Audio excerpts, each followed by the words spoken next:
إن الحمد لله نحمده ونستعينه ونستغفره ونستهديه ونعوذ بالله تعالى من شرور أنفسنا ومن سيئات أعمالنا من يهده الله فلا مضل له ومن يضلل فلا هادي له وأشهد أن لا إله إلا الله وحده لا شريك له وأشهد أن محمدا عبده ورسوله أما بعد فإن خير الكلام كلام الله وخير الهدي هدي محمد صلى الله عليه وسلم وشر الأمور محدثاتها وكل محدثة بدعة وكل بدعة ضلالة وكل ضلالة في النار.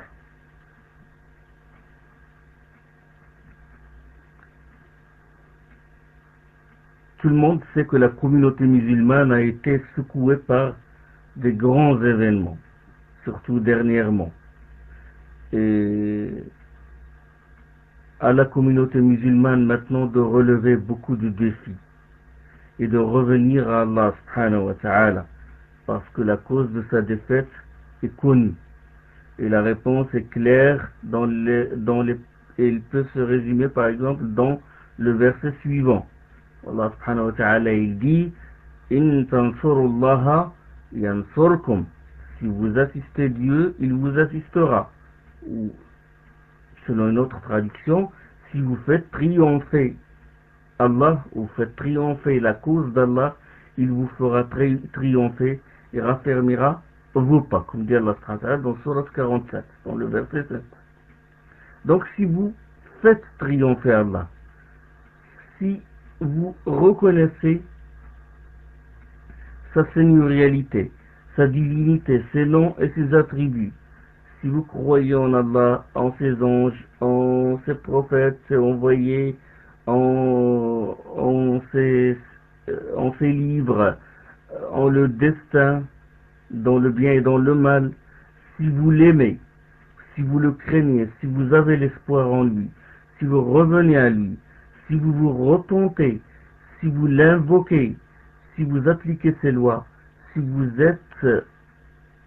vous faites correctement les obligations religieuses, si vous combattez dans sa voie, si vous vous écartez des péchés, il vous fera triompher. Telle est la règle d'Allah subhanahu wa ta'ala. Telle est la règle d'Allah subhanahu wa ta'ala. Donc, en résumé, si vous donnez réalité à la foi, à la vraie foi, il vous fera triompher. Si vous donnez réalité à l'iman, donc c'est comme si vous avez triomphé la cause d'Allah. Et Allah subhanahu wa ta'ala, il vous soutiendra, il vous donnera, il vous fera triompher. Donc, comme dit Allah subhanahu wa ta'ala dans un autre verset, Inna Allah la yughayyiru ma biqawmin hatta yughayyiru ma bi anfusihim. En vérité, Dieu ne modifie pas l'état d'un peuple tant que les individus qui le composent ne modifient pas ce qui est en eux-mêmes. Comme dit Allah subhanahu wa ta'ala dans surat le tonnerre, surat al-Ra'd, dans le verset 11. Donc, en vérité, Dieu ne modifie pas l'état d'un peuple tant que les individus qui le composent ne modifient pas ce qui est en eux-mêmes. D'accord? Tant qu'au lieu de croire en une certaine superpuissance, ils croient en lui. Au lieu d'aimer ses ennemis, ils doivent l'aimer. Au lieu de craindre ses ennemis, ils doivent le craindre lui, l'unique subhanahu wa ta'ala. Au lieu de s'en remettre aux législations innovées, aux lois des autres, aux lois des créatures, ils doivent s'en remettre à la législation d'Allah subhanahu wa ta'ala. Au lieu de combattre du côté des ennemis, ils doivent combattre avec les alliés d'Allah. Bref, au lieu de croire au Tarot, ils doivent se désavouer de lui. Donc c'est ça le verset. C'est toujours, on revient toujours à la notion de la foi, à la notion de l'iman. Mais le problème, c'est que ces derniers temps a refait surface, et je dis bien a refait surface, une secte qui se réclame du salaf, qui se réclame appartenir aux pieux prédécesseurs, suivre les pieux prédécesseurs. Qu'est-ce qu'il est venu faire? Est-ce qu'il est venu condamner les dérives de la communauté musulmane? Non, non, pas du tout. Où est-ce qu'il est venu dire, est-ce qu'il est venu pousser cette communauté à prendre la voie d'Allah subhanahu wa ta'ala et de combattre dans le sentier d'Allah? Non. C'est ce qu'il est venu dire, que l'iman, que la foi est juste une reconnaissance de la vérité. C'est une adhésion du cœur, un tasdir du cœur, et une parole de la bouche. L'iman, ce n'est que ça pour eux. Du moment que la personne reconnaît avec son cœur, et il reconnaît avec son cœur que le prophète est véridique, il reconnaît les informations révélées par Allah subhanahu wa ta'ala, et prononce les deux témoignages, il est sauvé de l'enfer. Et les actes alors, les obligations religieuses, ben pour eux, les obligations, les actes apparents ne sont qu'une condition de perfection de la foi, ne sont que shart au kamal, les conditions de perfection. Ils ne sont pas inclus dans la foi. Mais juste lorsqu'on veut parfaire notre foi, on prie, on jeûne, etc. On fait les actes apparents. C'est comme s'ils disent à cette communauté qui sombre dans un sommeil profond, continue de dormir. De toute façon, il vous suffit de prononcer les deux shahadat, de croire au prophète, et vous allez y entrer en paix et en sécurité. Il se base sur des hadiths ambigus. Par exemple, le hadith, celui qui dit la ilaha illallah entrera au paradis, sortez de l'enfer, celui qui a un grain de moutarde de foi. Et on va parler, inchallah, de ces hadiths-là. Donc, ils ont fait quoi? Ils ont fait la séparation entre l'iman, la foi, et l'acte. Contrairement à ce que soutenaient les plus prédécesseurs nos salafs. Donc, à l'instar de certains qui ont divisé le Coran, ils ont divisé la religion en une réalité intérieure et une réalité extérieure, l'instar des soufis, exotériques et ésotériques, à l'instar aussi de certains qui ont divisé le Coran et la traduction à un sens propre et à un sens et en métaphore, une interprétation claire et une interprétation allégorique, tout comme certains ont divisé aussi la religion en jus et en épulchure, tout comme certains qui ont divisé la tradition du prophète en ce qui est rapporté par une seule chaîne de rapporteurs et des chaînes multiples de rapporteurs, tout comme ces gens-là, cette secte est venue dire, à l'instar des autres, séparer entre l'iman et l'acte, entre l'iman ou l'amal.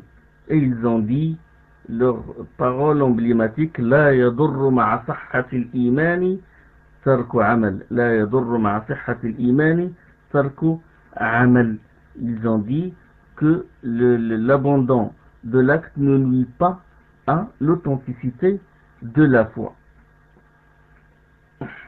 Et cette doctrine qu'ils soutiennent, elle est très dangereuse, parce que ils poussent la communauté à commettre des abominations, parce que pour eux, commettre des abominations, ça ne nuit pas à la foi. Et c'est comme s'ils disent au gouverneur, même si tu changes la loi d'Allah, tu as l'assurance du salut. Mais, subhanallah, si cette personne ne fait pas d'acte salutaire, s'il ne fait pas d'acte de croyant, obligatoirement, il va faire des actes interdits. Celui qui ne suit pas la voie d'Allah, obligatoirement, il va suivre la voie du Satan. Allah subhanahu wa ta'ala il dit, cependant, que de moi vous vienne une guidance, فَإِنَّا يَأْتِيَنَّكُمْ مِنِّي هُدًى فَمَنِ اتَّبَعَ هُدَايَ فَلَا يَضِلُّ وَلَا يَشْقَى. Cependant, que de moi vous vienne une guidance. Quiconque suit ma guidance ne s'égare ni ne sera malheureux. Et quiconque se détourne de mon rappel mènera certes une vie pleine de gêne. Et le jour de la résurrection, nous l'amènerons aveugle au rassemblement. Il dira, oh mon Seigneur, pourquoi m'as-tu amené aveugle alors qu'auparavant je voyais? Allah lui dira de même que nos enseignements t'étaient venus et que tu les as oubliés, ainsi aujourd'hui tu es oublié. فمن اتبع هداي فلا يضل ولا يشقى ومن أعرض عن ذكري فإن له معيشة ضنكا ونحشره يوم القيامة أعمى قال رب لم حشرتني أعمى وقد كنت بصيرا قال كذلك أتتك آياتنا فنسيتها وكذلك اليوم تنسى. Dans la sourate Taha, la sourate 20, versets 123 à 126. Donc il n'y a que deux voies, celui qui suit la guidance et celui qui ne la suit pas. Dans un autre verset, Allah subhanahu wa ta'ala dit: suivez ce qui est descendu vers vous de votre Seigneur, ne suivez pas hors lui des protecteurs ou des walis. Donc il n'y a que deux voies. Et dans un autre verset, ça c'est dans Surat Al-A'raf, la Surat 7, le début de la Surat Al-A'raf. Dans une autre Surat, Allah subhanahu wa ta'ala dit: ne vous ai-je pas engagé, enfants d'Adam, à ne pas adorer Satan, car il est vraiment votre ennemi déclaré, et à m'adorer, c'est la voie de rectitude. Dans Surat 36, versets 60 et 61. Donc soit l'adoration d'Allah, soit l'adoration de Satan. Il n'y a pas de juste milieu. D'accord? Il n'y a pas de juste milieu. Soit tu adores Allah, soit tu adores Satan. Et Ibn Taymiyyah, rahimahullah, dans Kitab al-Ubudiyya, dans les pages 111 et 112, a dit: celui dont Dieu n'est pas son adoré et n'est pas l'aboutissement de son amour et de sa volonté, mais au contraire son orgueil l'a détourné de tout cela, aspirera irrémédiablement à un bien-aimé qui la servira en dehors de Dieu. Il devient ainsi serviteur de ces choses voulues et aimées de lui. Ce peut être soit l'argent, soit le rang social, soit un beau visage ou corps, soit ce qu'on peut prendre comme divinité en dehors d'Allah, comme le soleil, la lune, les étoiles, les tombes, les prophètes, les walis, soit les anges ou les prophètes qu'on prenne comme Seigneur, et tout ce qui est adoré en dehors d'Allah. Voilà, soit l'adoration d'Allah, soit autre chose, soit l'adoration d'autrui. Le prophète a dit: renverser soit le serviteur du dirham, renverser soit le serviteur du dinar, renverser soit le serviteur de l'étoffe à franges, katifa, renverser soit le serviteur de la tunique à bordure, khamisa. Donc il n'existe pas quelqu'un qui ne fait rien. Il n'existe pas quelqu'un qui est debout, qui est inerte. Soit il avance, soit il recule, comme je l'ai dit lors de ce qui concerne la faiblesse et le relâchement du musulman. Donc ça, c'est une réalité, c'est une chose que vous devez connaître. Et donc, vous avez compris que je vais parler aujourd'hui de haqiqat al-iman, la réalité de l'iman. Beaucoup de frères, ils m'ont poussé à faire ce dars-là, et comme je vous ai promis, je vais vous l'exposer, Inch'Allah, avec ce qu'Allah m'a donné comme science. Vous savez que le prophète sallallahu alayhi wa sallam a annoncé que sa communauté, sa umma, se scindera en 73 firqa, groupes, qui tout irait en enfer à l'exception d'une seule.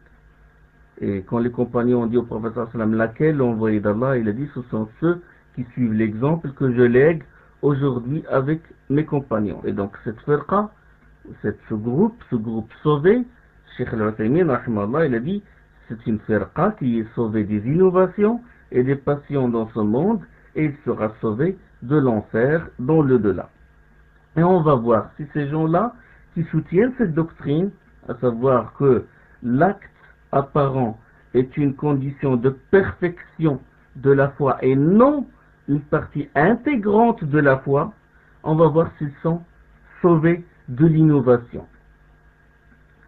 Et là, pour répondre à leur doctrine, pour répliquer, il y a une question qu'on peut poser. C'est quel est le statut de l'abandon de l'acte salutaire au sein de la première génération? Ou je vais formuler la question autrement, pour être plus clair. quel est le statut d'un homme qui a vécu l'époque du prophète sallallahu alayhi wa sallam et qui se réclame appartenir par le nom à l'islam et qui a cru au prophète sallallahu alayhi wa sallam, prononcer les deux témoignages, mais il n'a fait aucune obligation. Il n'a évité aucun péché. Il n'a pas jugé selon ce qu'Allah a fait descendre. Il ne prie pas, ne jeûne pas, ne s'acquitte pas de l'aumône, n'a pas fait le pèlerinage, ne s'allie pas avec les croyants, ne combat pas avec eux, n'ordonne pas le convenable, n'empêche pas le blâmable, ne participe pas aux œuvres avec les musulmans. Il n'a rien fait. Il a juste témoigné. La seule chose qu'il a faite, c'est qu'il a prononcé les deux shahadat. La question, est-ce que ce spécimen existe à l'époque du prophète sallallahu alayhi wa sallam? Vous soutenez qu'il existe. Certains, qui sont tombés dans cette shubha, ils disent il existe quelqu'un qui a témoigné. Il a témoigné les deux shahadat avec le cœur. Il a prononcé ces deux shahadat avec la langue, mais il n'a fait aucun acte salutaire. Ils disent il existe ce spécimen-là et il va entrer au paradis. Maintenant, s'il existe, on va poser la question, est-ce que ce spécimen a existé à l'époque du prophète sallallahu alayhi wa sallam? Mais sincèrement, on va se poser la question, est-ce que ce spécimen existe non pas parmi les croyants, mais est-ce qu'il existe parmi les hypocrites? La réponse est que ce spécimen qu'imagine ces gens-là n'existe pas à l'époque du prophète sallallahu alayhi wa sallam. Et il n'existe pas dans le Coran. Il n'existe pas quelqu'un qui a prononcé les shahadat, il a reconnu la véridicité du prophète sallallahu alayhi wa sallam, mais il n'a fait aucun acte salutaire. Allah subhanahu wa ta'ala, tout le monde lit surat al-Baqarah. Quand Allah il dit Alif Lam Mim, dhalika al-kitabu la rayba fih, hudan lil muttaqin. Allah subhanahu wa ta'ala il dit Alif Lam Mim, voilà le livre ou l'écrit que nul doute n'entache en guidance à ceux qui veulent se prémunir, c'est-à-dire aux croyants.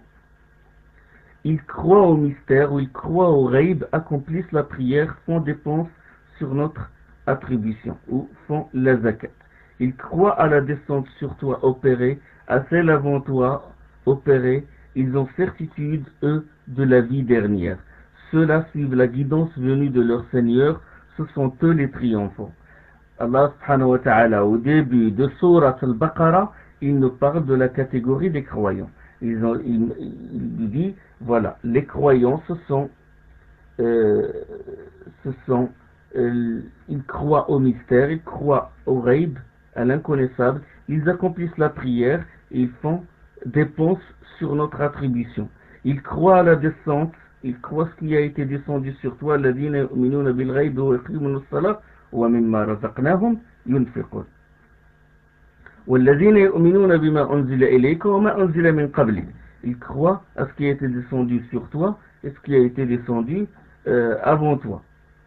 وبالآخرة هم يوقنون. Et ils ont certitude de la vie dernière. Ceux-là suivent la guidance venue de leur Seigneur, ce sont eux les triomphants. La catégorie des croyants, ils accomplissent, ils font l'acte apparent, ils accomplissent la prière, ils font dépense de l'attribution d'Allah subhanahu wa ta'ala. Puis Allah il passe dans le verset, puis Allah il passe aux mécréants. Inna allazina kafaru sawa'un alayhim a'anzartahum am lam tunzirhum la yu'minun. Quant à ceux qui dénient, égal pour eux que tu leur donnes l'alarme ou ne la donnes, ils ne croient pas. ختم الله على قلوبهم وعلى سمعهم وعلى أبصارهم غشاوة ولهم عذاب عظيم. Dieu leur a posé un sceau sur le cœur et sur l'ouïe, une taie sur les regards, ils vont à un châtiment terrible. Donc ça c'est la catégorie de qui? C'est la catégorie des kuffars, des mécréants. Ils sont mécréants intérieurement, extérieurement, ils manifestent leur mécréance. D'accord, ça c'est la deuxième. Donc il a parlé au début de la sourate al-Baqarah, il a parlé des croyants, il a parlé des mécréants. وَمِنَ النَّاسِ مَنْ يَقُولُ آمَنَّا بِاللَّهِ وَبِالْيَوْمِ الْآخِرِ وما هم بمؤمنين. Il s'en trouve parmi les gens qui disent, des gens qui disent, nous croyons en Dieu et au jour dernier, sans être pour cela des croyants. Qui sont ces gens-là? Ce sont les hypocrites. Nous croyons en Dieu au jour dernier, ils le disent, mais Allah il dit, ils ne sont pas des croyants.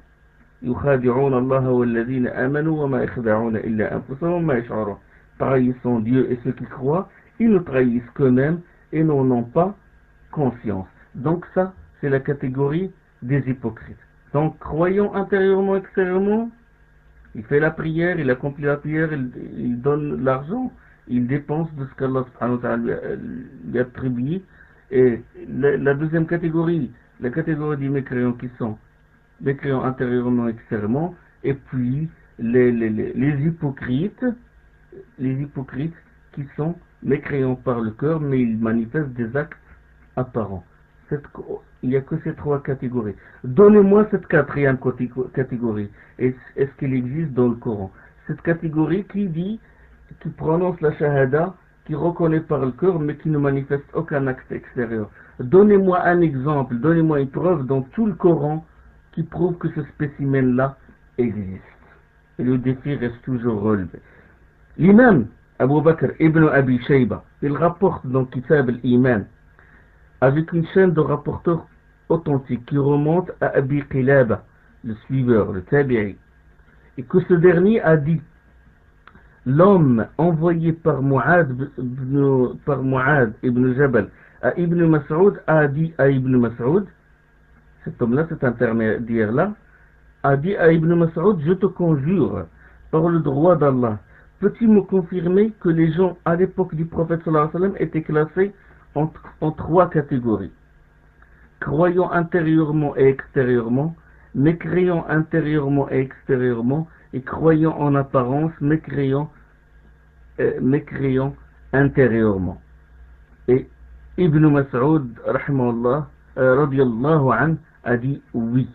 Donc ce hadith, ce athar, cette tradition est rapportée par Ibn Abi Shayba. Donc il n'existe pas cet homme qui n'a fait aucun acte salutaire, mais il est croyant intérieurement, ou bien mécréant extérieurement et croyant intérieurement. L'imam al-Khattabi, rahimahullah, a dit قد يكون المرء مستسلما في الظاهر غير منقاد في الباطن ولا يكون صادق الباطن غير منقاد في الظاهر. Imam, le grand imam, tous ces imams-là sont des imams du salaf, sont les pires prédécesseurs. On ne prend les arguments que des grands, que des pires prédécesseurs. Le Coran, la Sunna et la parole des compagnons et les pires prédécesseurs. L'imam Khattabi a dit, il se peut qu'une personne montre des actes de soumission sans être soumise intérieurement, sans croire intérieurement. Ça, c'est des hypocrites. Et il dit, mais jamais sincère intérieurement et non soumise en apparence. On ne peut jamais trouver quelqu'un qui croit à l'intérieur, mais qui ne manifeste pas d'acte apparent.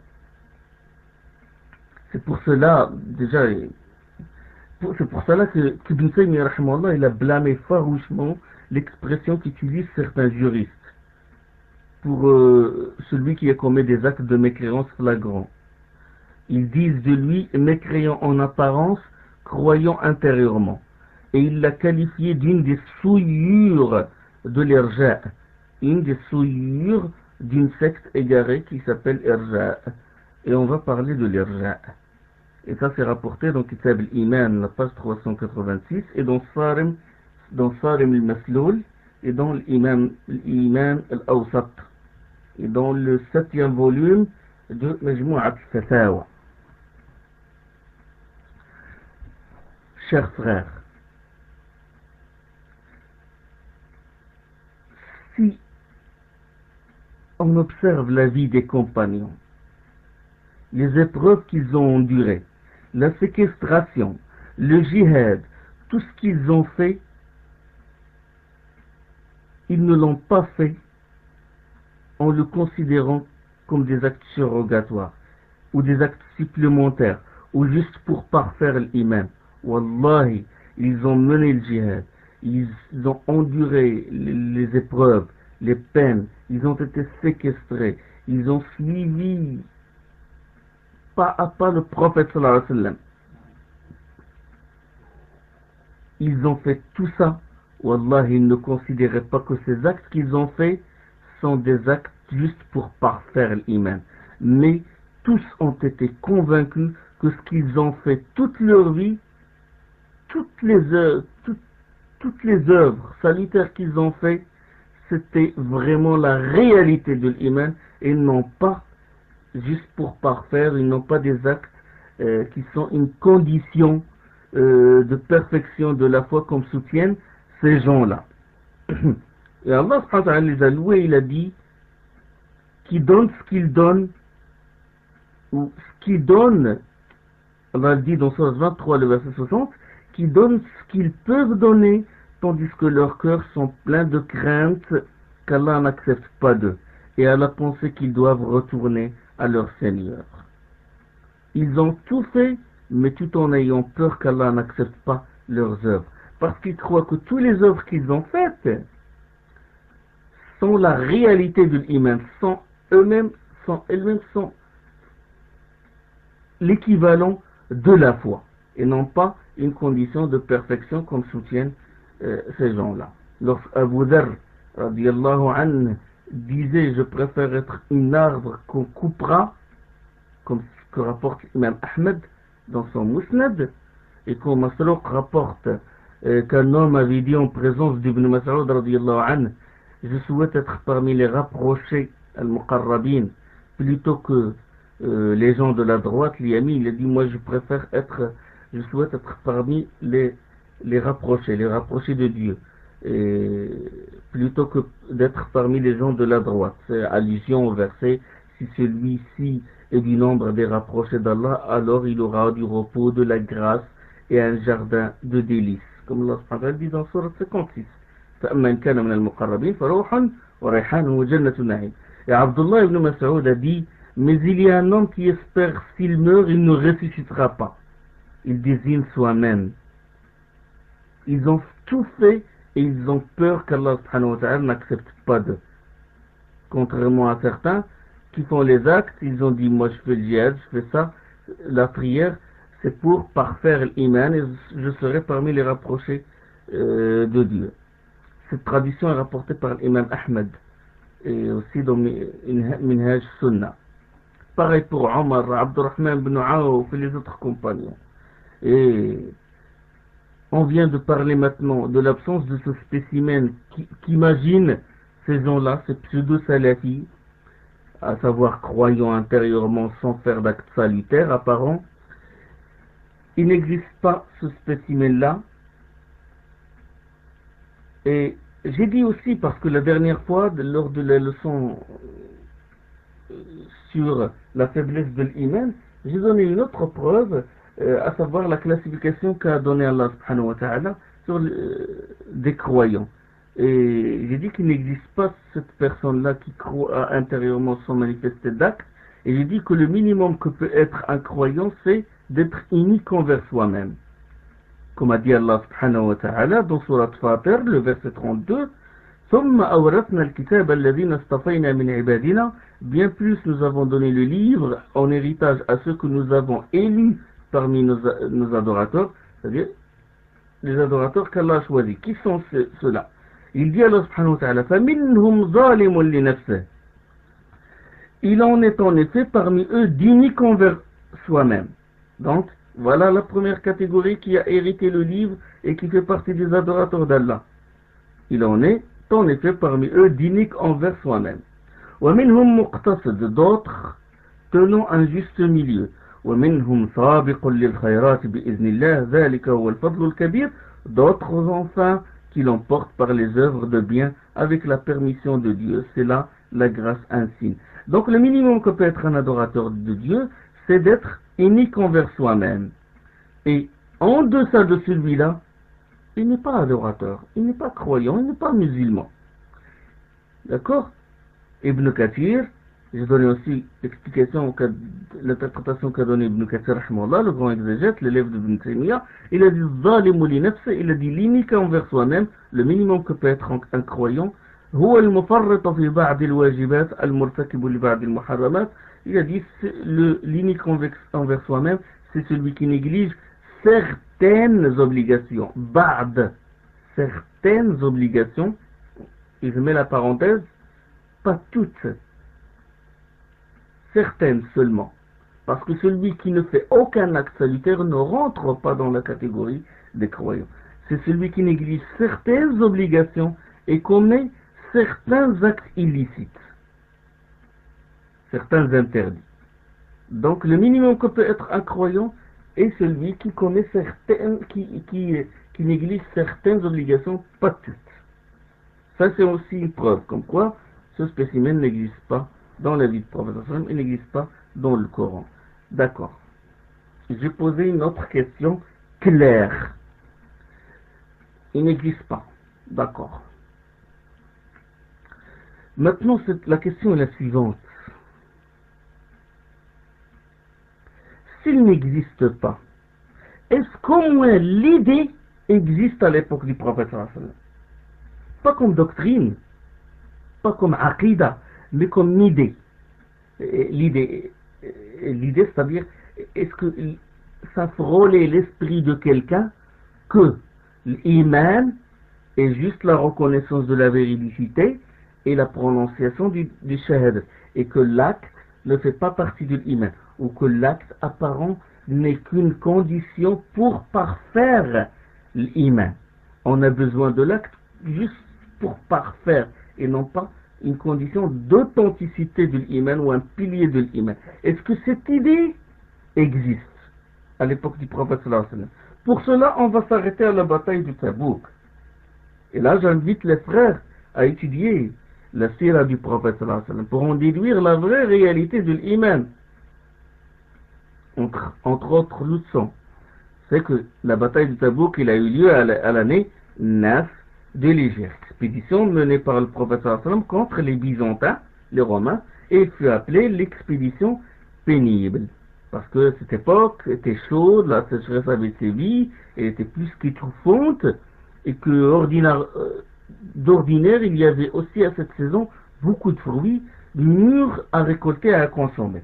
Et le prophète sallallahu alayhi wa sallam, il fit donner des ordres à la Mecque et aux tribus alliées pour que tout homme sain de corps qui possède les armes et les montures soit immédiatement envoyé à Médine en vue de la campagne de Tabouk, en vue de combattre. Grande épreuve pour les hypocrites. Ils vinrent trouver le prophète sallallahu alayhi wa sallam et ils invoquèrent plusieurs prétextes. Les excuses qu'ils ont présentées, on sait, ceux qui n'ont pas la capacité de combattre. On sait que la sourate Bara'a, il a dévoilé et il a démenti toutes ces excuses-là et il a dévoilé les hypocrites. Ils ont dit, les hypocrites, ils n'ont pas la capacité de combattre. لو استطعنا لخرجنا معكم, comme dit Allah dans le verset 9, dans le verset 42 de la sourate Bara'a, la sourate 9. Par Dieu, si nous avions pu, nous serions partis en campagne avec vous. Si nous avions pu, ils ont invoqué ce prétexte-là. Ils ont dit, ils ne sont pas capables. Et une autre excuse, ils ont dit qu'il fait très chaud. Et ils savent que lorsqu'il fait chaud, on sait que le prophète sallam retarde la salade du Dhuhr jusqu'à ce qu'il fasse frais. Il retarde la salade du Dhuhr. Mais là, il s'agit de combattre. Donc, eux, ils ont dit, puisqu'il fait chaud, il faut que le prophète sallam nous dispense. Et Allah il dit dans le verset 81, pas de mobilisation, disait-il, pendant les chaleurs. Il fait très chaud, comment se mobiliser alors qu'il fait très chaud? Ça, c'est une deuxième excuse. Comme autre excuse, c'est le fait de tomber dans un dommage qui risque de leur faire perdre la récompense du djihad, à savoir le fait d'être tenté par les femmes romaines. Comme a dit l'un d'eux, envoyé d'Allah, ne me dispenseras-tu pas, m'évitant ainsi la tentation? Par Dieu, les miens savent que je suis parmi eux le plus attiré par les femmes, et je crains de ne pas me retenir à la vue des femmes de Ben el-Asfar, c'est-à-dire la vue des femmes romaines. C'est comme s'il dit, oh envoyé d'Allah, je veux combattre avec toi, mais je suis très tenté par les femmes. Et Allah subhanahu wa ta'ala, il a dit, parmi eux, il en est encore qui dit, donne-moi ta permission et épargne-moi la tentation. Comme dit Allah subhanahu wa ta'ala dans le verset 49, toujours de la sourate 9. Donne-moi, adalli, wa la taftinni. Comme autre excuse, ils ont demandé au prophète sallam de les excuser comme il a excusé les faibles, les malades et ceux qui ne trouvent pas de quoi suffire à la dépense, etc., etc. Ils ont dit, laisse-nous avec ceux qui restent sur place. D'accord? Ils ont invoqué toutes les excuses, ils ont vidé tout leur répertoire de mensonges pour que le prophète sallam les dispense. Seulement, et voilà où je veux en venir, c'est que personne parmi les hypocrites n'a osé dire au prophète sallam, envoyé d'Allah. Nous témoignons la ilaha illallah, nous croyons en toi, et le jihad est un acte salutaire. Et les actes, comme tu nous as fait comprendre, sont une condition de perfection de l'iman, juste pour parfaire l'iman. Donc, le fait de ne pas aller avec toi ne nuira pas à notre iman. D'accord? Il ne nuira pas en aucun cas à l'authenticité de notre foi. Ils n'ont pas invoqué cette excuse. Ils n'ont pas invoqué cette idée-là que soutiennent ces gens-là, cette secte-là. Et vous savez pourquoi ils n'ont pas dit ça? Parce que les hypocrites savent que la foi réelle, vivante à l'époque du prophète sallallahu alayhi wa sallam, et paroles et actes. Et les paroles et actes. Ben, ce prétexte-là, que même les hypocrites n'ont pas osé, n'ont pas eu l'audace d'invoquer devant le prophète sallallahu alayhi wa sallam parce qu'ils savent que c'est une aberration, c'est une excuse vaine, et bien cette aberration-là est devenue la aqida de certains pseudo-salafis. Une doctrine en vertu de laquelle ils se font les amis des uns et se font les ennemis des autres. Soit ils imaginent un homme avec un bloc de pierre dans sa poitrine, enveloppé autour du tasdiq, enveloppé autour de la reconnaissance, ou bien un cœur humain avec toutes ses sensations, mais dans une statue.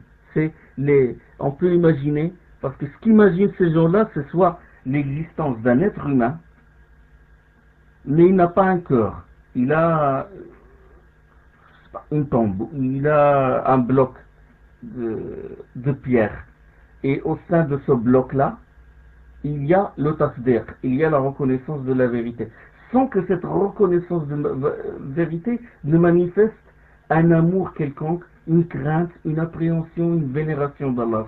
Non, il dit c'est un bloc, boum, aucun mouvement, aucun acte apparent qui donne réalité à ce tasdiq, à cette reconnaissance de vérité. Il existe cet homme-là, oui, il reconnaît, mais il ne fait aucun acte, il ne bouge pas, il ne réagit pas. Ou bien il pense que cet homme-là, c'est une statue qui ne bouge pas avec un cœur humain. Et les deux cas n'existent pas. Avant de parler de la secte qui a exclu les œuvres de la foi et la condamnation farouche des pieux prédécesseurs, gens de la Sunna ou le Jama'a, avant la condamnation de Salaf, et quand je parle de Salaf, je dis Salafiyya Shar'iyya, c'est-à-dire les vrais pieux prédécesseurs, et non pas ce phénomène nouveau, qui n'a rien à voir avec la voie du prophète sallallahu alayhi wa sallam, ni dans la doctrine, ni dans le comportement, mais alors le comportement c'est autre chose. Alors je vais, avant de définir, de parler de cette secte-là, on va définir l'iman. Définition de l'iman. Ça, j'en ai parlé dans beaucoup de leçons, dans l'explication des trois principes fondamentaux, dans des leçons de l'Aqida, et dans la Sira aussi, j'en ai parlé. Mais brièvement, je vais parler de ça, de l'iman. Iman, c'est dire et agir. Clair. c'est parole et acte. Il monte avec l'obéissance et diminue avec les désobéissances. Parole du cœur et de la langue, acte du cœur et des membres, comme a dit Ibn al-Qayyim rahimahullah. Parole du cœur, ça veut dire le tasdiq, la connaissance, la croyance, croyance en Allah, croyance en sa réalité, croyance en sa divinité, croyance aux piliers de l'islam, croyance aux les piliers de la foi, croyance, croire à tout ce qui a été révélé au prophète sallallahu alayhi wa sallam. Ça, c'est la parole du cœur, c'est la reconnaissance de la vérité. La parole de la bouche, c'est l'attestation, le shahada. On peut y ajouter aussi le changement du mal par la bouche, l'ordre du convenable par la langue. L'acte du cœur, c'est l'amour, la vénération, les deux piliers. Le Cheikh Al-Azaymi rahimahullah, il les définit, il dit وَرُكْنَ الْعِبَادَةِ وَالتَّعْظِيمِ وَالْمَحَبَّةِ. Il dit les deux piliers de l'adoration. Les deux piliers de l'adoration sont l'amour et la vénération. Et parce que dans l'amour, bon, il y a l'espoir, dans la vénération, il y a la crainte, il y a l'appréhension, et les autres actes du cœur. C'est-à-dire, ils dérivent les autres actes, le tawakkul, le tawakkul, la confiance en Allah, la vénération, l'appréhension, l'espoir, etc. Ils dérivent de l'amour ou de la vénération.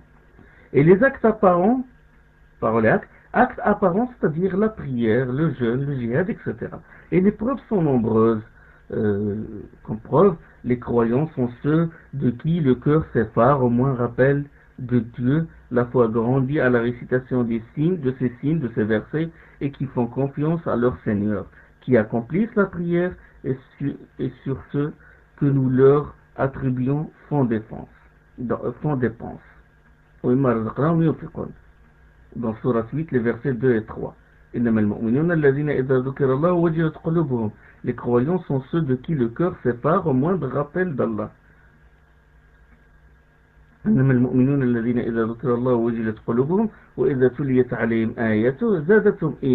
Leur foi grandit à la récitation de ces versets. Et qui font confiance à leur Seigneur. Qui accomplissent la prière et sur ce que nous leur attribuons font dépense.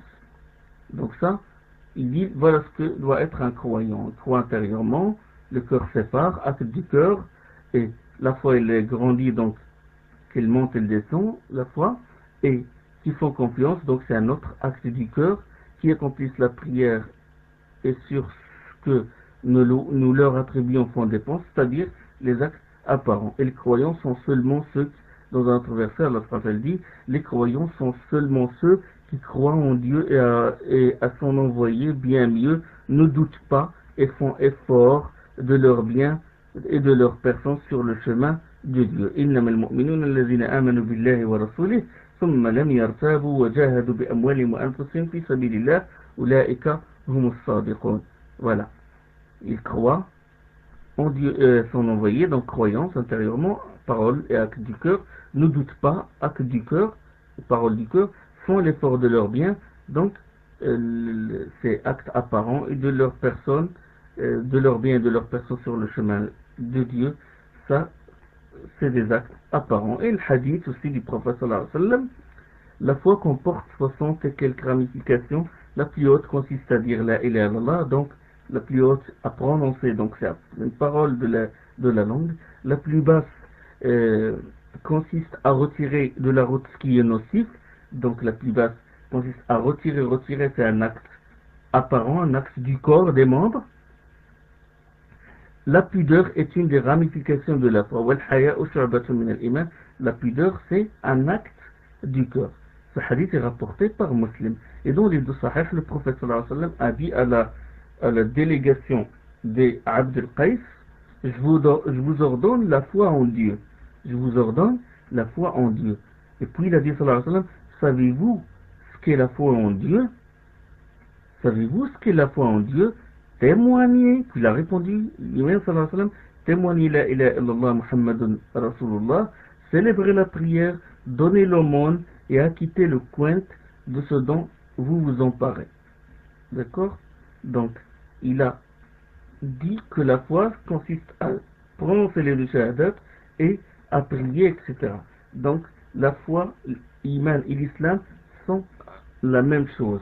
Et j'ai donné des preuves pour vous dire, pour soutenir la doctrine des gens de la sunna, c'est qu'il n'y a pas de séparation entre la foi et l'acte. L'imam Al-Awza'i, rahimahullah, le grand imam Al-Awza'i, il a dit le hadith déjà de Abd al-Qais que j'ai dit tout à l'heure, c'est un hadith rapporté par l'imam Bukhari. L'imam Al-Awza'i, maintenant la parole, les propos des salafs. L'imam Al-Awza'i, il dit قال من مضى من السلفنا لا يفرقون بين الإيمان والعمل. Ceux qui nous ont